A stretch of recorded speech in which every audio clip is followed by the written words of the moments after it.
Show, obrolan kehidupan, hidup saudara dan saya, biar oke di hadapannya. Kebenaran firman Tuhan dan tentang kehidupan, semuanya ada di Oke Talk Show. Selamat datang di Oke Talk Show, obrolan kehidupan yang didasari kebenaran firman Tuhan. Di episode kali ini kita akan sama-sama membahas tentang satu topik, yaitu benarkah semakin cerdas manusia, semakin sulit percaya pada Tuhan? Dan untuk membahas topik ini telah hadir bersama-sama dengan saya, Pendeta Randy Chuang. Selamat malam, Pak Pendeta. Selamat malam, Bu Viana. Telah hadir juga Bu Ana dan Pak Henry. Selamat malam. Malam. Sebelum kita akan ngobrol-ngobrol bersama-sama, saya mengajak kita semua untuk sama-sama berdoa. Mari kita berdoa. Terima kasih Tuhan untuk satu kesempatan lagi yang Kau anugerahkan bagi kami, untuk kami boleh berdiskusi bersama-sama, untuk kami boleh mendengarkan, melihat tayangan ini. Dan biarlah setiap obrolan kami itu berkenan di hadapan Tuhan. Tuhan juga kiranya yang akan terus berkarya dalam kehidupan kami, memproses kami untuk menjadi anak-anak Tuhan yang semakin hari semakin percaya kepadamu Tuhan. Terima kasih Tuhan Yesus, ini doa kami, di dalam nama-Mu kami berdoa. Amin. Amin. Pak Pendeta, seperti tadi yang saya sudah sebutkan gitu ya, malam hari ini kita akan bahas tentang topik ini. Benarkah ketika seseorang itu semakin cerdas, maka akan semakin sulit untuk dia percaya pada Tuhan? Dan ini juga bikin saya jadi bertanya gitu ya, apakah saya orang yang kurang cerdas gitu ya, karena saya percaya sama Tuhan gitu. Dan mungkin ini menjadi pertanyaan pemirsa juga. Ini gimana tuh Pak, hubungan antara kecerdasan seseorang dengan kepercayaan seseorang kepada Tuhan? Ya, terima kasih Bu Viana. Saya bergumul untuk menjawab pertanyaan ini, karena kalau saya bilang iya, nanti Ibu Viana bergumul berpikir, wah kalau gitu saya orang bodoh banget mau percaya kepada Tuhan ya. Jawabannya ya dan tidak sebenarnya. Ya, kita jawab ya dulu begitu ya. Ya, karena di dalam Alkitab bilang gini, justru Tuhan memilih orang-orang yang bodoh untuk mempermalukan orang-orang yang berhikmat menurut ukuran dunia ini. Ya, saya ambil dasar kebenaran firman Tuhannya nih, supaya kita tahu bahwa saya ngomong ini benar begitu ya. Firman Tuhan bilang, misalnya kita perhatikan dari 1 Korintus pasal pertama ya, ayat 27, tetapi apa yang bodoh bagi dunia dipilih Allah untuk memalukan orang-orang yang berhikmat, dan apa yang lemah bagi dunia dipilih Allah untuk memalukan apa yang kuat, dan apa yang tidak terpandang dan yang hina bagi dunia dipilih Allah, bahkan apa yang tidak berarti dipilih Allah untuk meniadakan apa yang berarti, ya, supaya jangan ada seorang manusia pun memegahkan diri di hadapan Allah. Tetapi kita bersyukur kepada Tuhan, sebab apa yang bodoh menurut dunia ini, yang lemah tetapi justru dikatakan lebih kuat gitu ya, nantinya dipakai oleh Allah. Jadi saya pikir Ibu Viana jangan berkecil hati ya, jadi saya bodoh tapi Tuhan pilih justru untuk mempermalukan tentu orang-orang yang berhikmat dalam dunia ini gitu ya. Itu kita jawaban ya tidak, dalam arti kalau kita melihat kita harus hati-hati, sebab menurut saya tidak semua orang-orang pintar ya, kalau kita melihat juga mereka tidak percaya Tuhan gitu ya. Dan kita pada dasarnya manusia itu mau dia pintar maupun dia kurang pintar, kalau istilahnya ya tidak mau disebut dengan bodoh ya, kurang pintar, tapi orang itu sendiri dasarnya sudah bebal kan ya, kalau dikata begitu ya. Nah, kalau sudah namanya bebal, dan manusia masing-masing digambarkan dalam Alkitab seperti domba yang ambil jalannya masing-masing gitu. Jadi menurut dia benar, pandangan dia benar. Kalau tidak ada kasih karunia, ya dia nggak bisa percaya kepada Tuhan.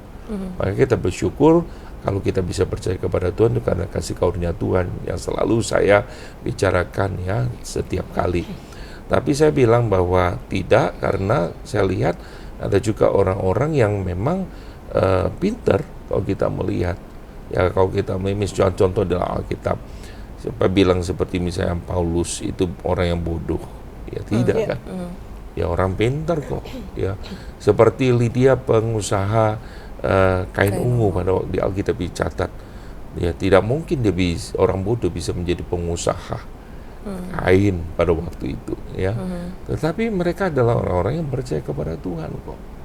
Ya, banyak juga anak-anak Tuhan yang luar biasa sukses di dalam usahanya, ya, dalam perusahaannya, ya. Banyak juga profesional, tetapi mereka juga percaya kepada Tuhan.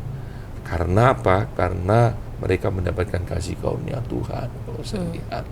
Jadi itu jawabannya. Gitu. Pak Pendeta, kalau misalnya saya mau nanya, Iya.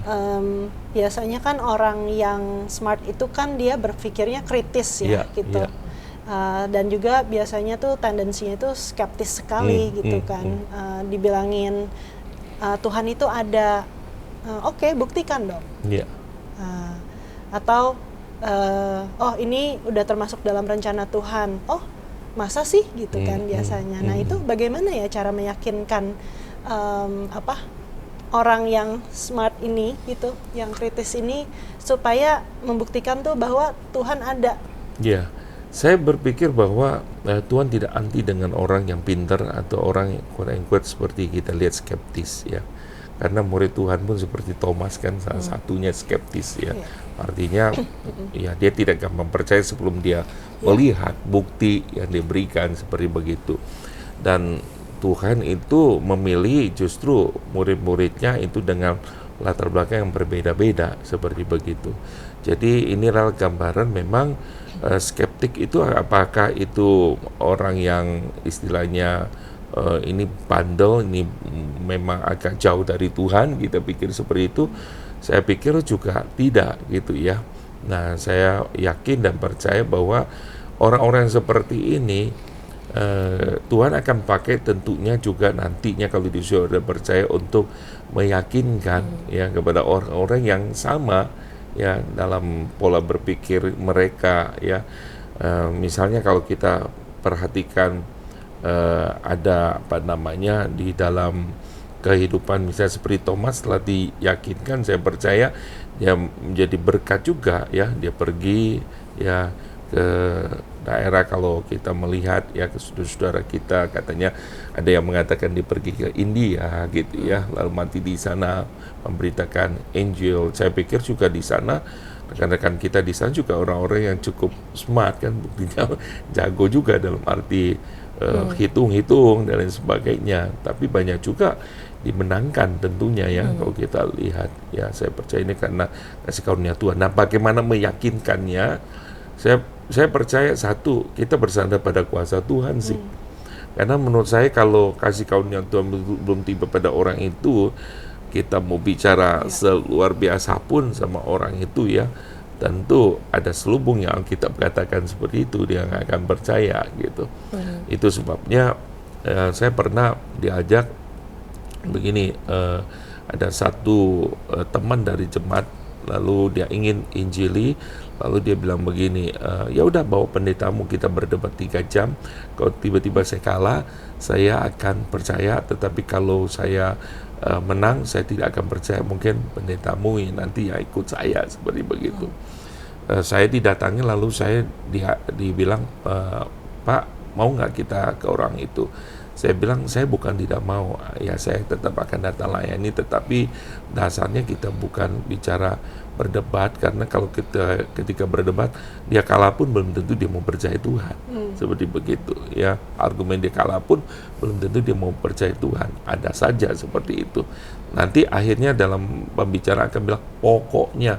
Nah, kalau sudah itu sudah susah seperti begitu ya.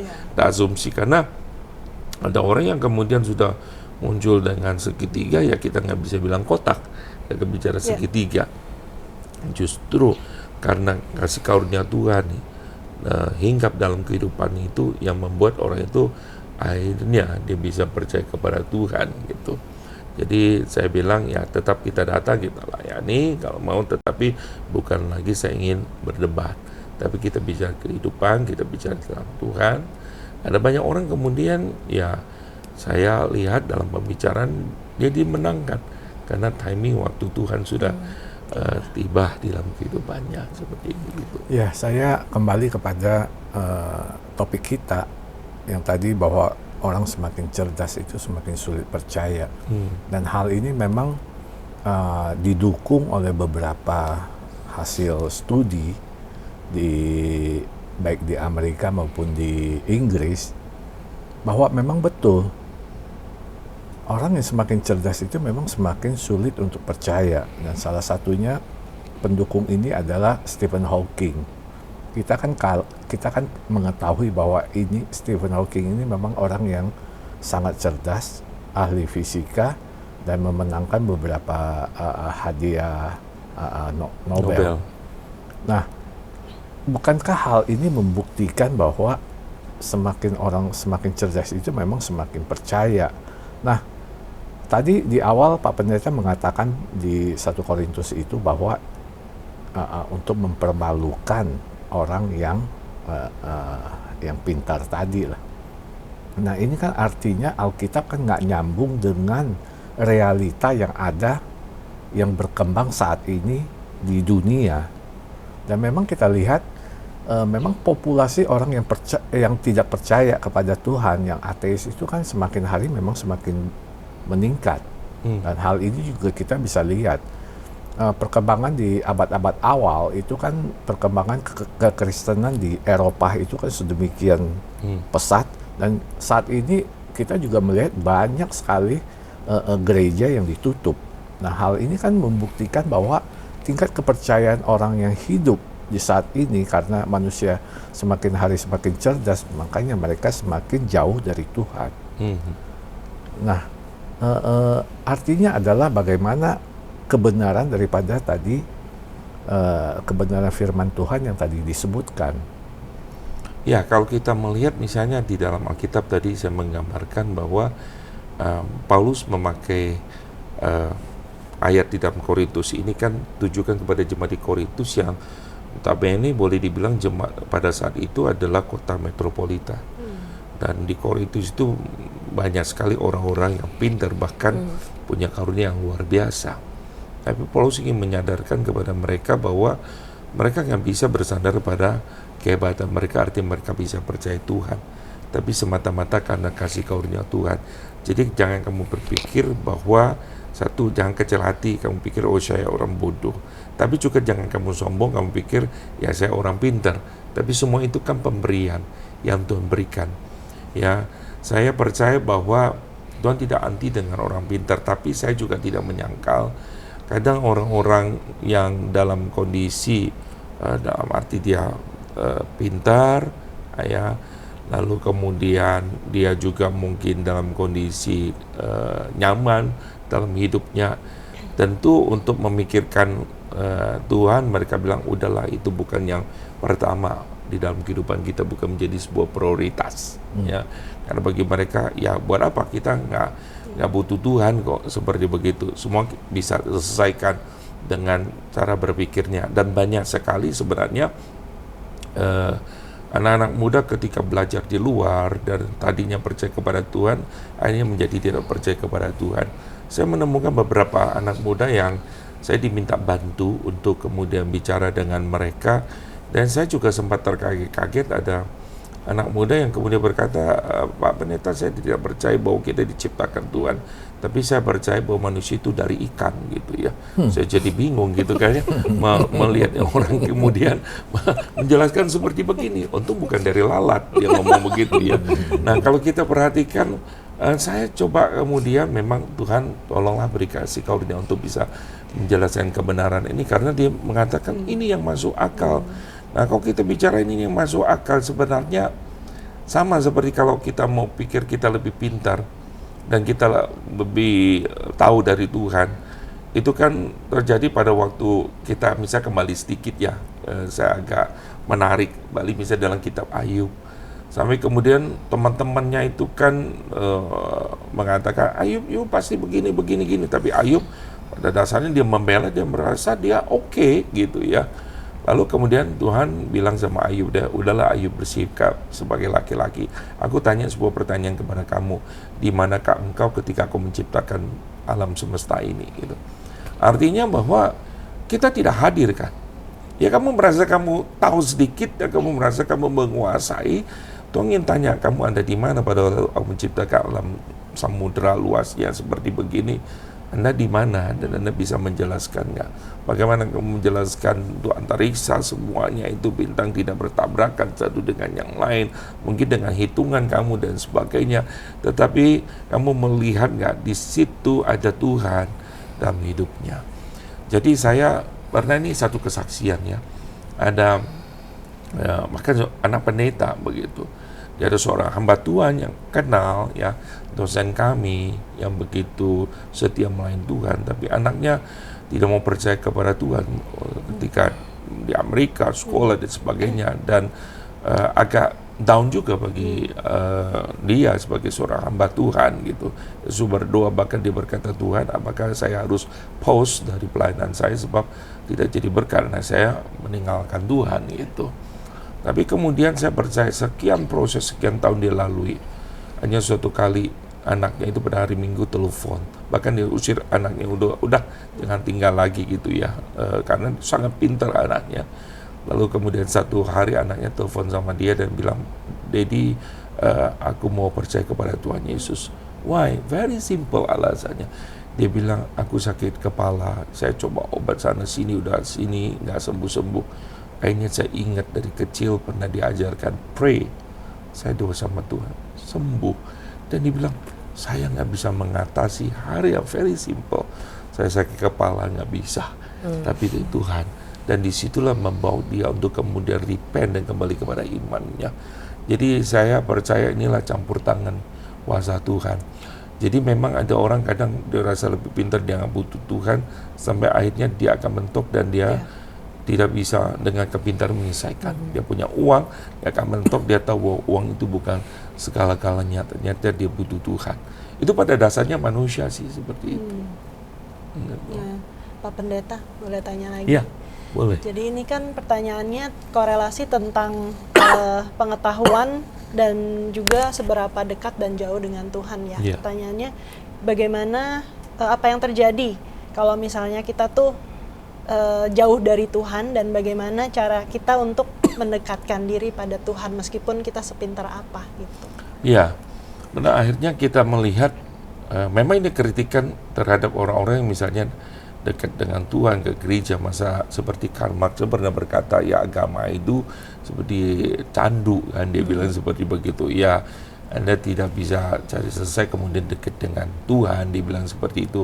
Malah menurut saya terbalik justru memang Tuhan kadang tuh membiarkan di mana kamu bisa dengan kekuatan kamu, kepintaran kamu, silakan sampai pada akhirnya kamu akan juga angkat tangan di mana di situ kamu sadar bahwa kamu itu nothing dan kamu butuh Tuhan. Karena ada Tuhan biarkan orang-orang seperti begitu, cara Tuhan untuk membuat seorang bertobat ya, sampai kemudian menemukan jalan buntu, akhirnya dia melihat ke atas dan dibutuh Tuhan. Lalu kemudian bagaimana bisa mendekati diri pada Tuhan? Menurut saya sih bahwa orang-orang pintar, kalau dalam konteks topik kita ya, Paulus bilang belajar yang namanya menaklukkan pikiran kita pada Kristus. Ya, Paulus bilang kami menawan segala pikiran kami dan menaklukkan kepada Kristus. Artinya bahwa pikiran kita ini, otak kita ini yang diciptakan Tuhan itu sangat terbatas sekali. Bagaimana kita bisa mengatakan kita bisa mengetahui seluruh dunia ini, keberadaannya, dan padahal sebenarnya kita begitu kecil sekali gitu ya, dan kita merasa kita sudah tahu. Sebenarnya pertanyaan Tuhan kepada Ayub terus saya ingat. Tuhan bilang, gimanakah kamu ketika aku ciptakan ya alam semesta ini? Kita itu ternyata nggak ada, dan kita tuh nggak tahu apa-apa gitu. Tapi kita kadang merasa bahwa kita sudah tahu, yang ketika saya dari satu titik kecil begini saya melihat, lalu saya berkata, oh enggak, saya lihat udah begini, saya tahu ini ya, yang namanya kita pernah dengar ilustrasi ya, kalau gajah itu cuma pegang sebenarnya ekornya, wah ternyata gajah itu kecil, panjang, nggak ada bulu-bulunya seperti begitu. Ini gajah gitu. Ini kan berarti kita sadar bahwa kita yang terbatas kan. Bukan kita bicara bahwa oh yang kaca ini yang terbatas gitu. Kita nggak mampu untuk memahaminya seperti begitu karena kita berada di sudut yang sangat terbatas dan kita pun sangat terbatas. Gitu. Pak Pendeta, saya coba mau tadi kembali kepada ilustrasi yang Pak Pendeta katakan mengenai anak yang mendadak percaya kepada Tuhan karena dia sakit kepala. Ya. Nah, saya teringat kepada cabang ilmu baru yaitu mengenai neuroscience. Ya, ya. Neuroscience ini kan ilmu yang mempelajari bagaimana otak manusia itu bekerja. Dan di dalam otak manusia bekerja itu memang tidak ada unsur Tuhan di dalam otak mereka. Dan oleh sebab itu dilakukan penelitian lebih lanjut dan kemudian timbullah satu cabang daripada ilmu neuroscience itu menjadi neuroteologi. Nah, neuroteologi juga mereka mencoba mempertemukan bagaimana otak manusia ini berhubungan dengan Tuhan dan ternyata juga nggak bisa. Dan akhirnya mereka menyimpulkan memang untuk percaya Tuhan itu bukan karena otak manusia tapi karena iman. Artinya adalah tetap orang semakin cerdas, otak seseorang itu ya memang kecenderungannya semakin jauh daripada Tuhan. Ya, karena saya pikir yang namanya manusia itu kan yang namanya itu kan tidak menyangkut hanya otak ya, tapi juga bicara ada belief di sini, hati. Jadi ini core-nya menurut saya. Maka saya senang sekali dengan kalimat yang selalu saya pakai Francis Schaeffer. Dia selalu berkata, I do what I think what I believe. Jadi sebenarnya core-nya itu bicara tentang nilai ini kan belief, percaya kita nih. Ya, percaya kita ini kan mempengaruhi artinya berpikir kita. Jadi sesuatu yang kita lakukan itu pasti bersumber dari sini, lalu kemudian baru di kepala kita berpikir, lalu kemudian melakukannya. Jadi kalau misalnya kita bilang, ya udah, gue percaya kok manusia itu sama, maaf ya, dengan hewan bunuh nggak apa-apa, ya otak kemudian berpikir, ya udah kita cari rencana untuk bunuh orang, ya tangan kita itu bagaimana kita melakukannya seperti itu. Maka I do what I think what I believe gitu. Maka memang betul Pak, yang namanya iman itu ya, itu adalah dasar segala sesuatu ya yang kita harapkan. Di situ dikatakan berarti basic sekali gitu kan ya, dan itu yang mendrill kita. Jadi kalau kita betul-betul ya semakin beriman percaya kepada Tuhan, di situ juga akan menolong kita untuk bisa menaklukkan pikiran kita pada Kristus. Maka kenapa Paulus itu tulis kepada jemaat di Roma pada waktu itu, jelas ya orang-orang pintar di sana ada gitu ya, para kaum sofi, artinya mereka para filsuf di sana gitu ya. Lalu kemudian di dalam pasal 1 sampai 11 Paulus bicara tentang doktrin, tetapi masuk 12 dia bicara praktis, yaitu dibilang, karena itu aku menasihatkan kamu supaya kamu mempersembahkan tubuhmu ya sebagai persembahan hidup yang kudus dan berkenan kepada Allah. Lalu kemudian masuk kepada ayat yang kedua, yaitu apa? Dikatakan, masih ingat kira-kira dari kita? Ayat yang keduanya apa? Bahwa jangan serupa dengan dunia ini, tapi berubahlah oleh pembaruan budimu. Ya, jadi sebagai orang percaya itu jelas Tuhan bekerja hati kita, ya, tetapi juga pikiran kita yang diubahkan, ya, otomatis juga tindakan kita akan berubah, dan itu yang disebut dengan sebuah transformasi, gitu. Jadi bukan saja saya pindah dalam arti di KTP-nya saja, ya, tetapi memang seluruh hidup kita yang mulai dari core ini mempengaruhi cara berpikir dan tindakan kita, itu.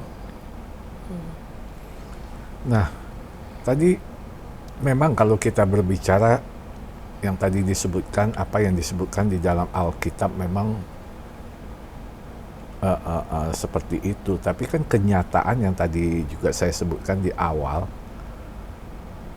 bukti bahwa memang kepercayaan manusia ini semakin hari kesininya karena kecerdasan semakin meningkat, itu kan semakin sedikit.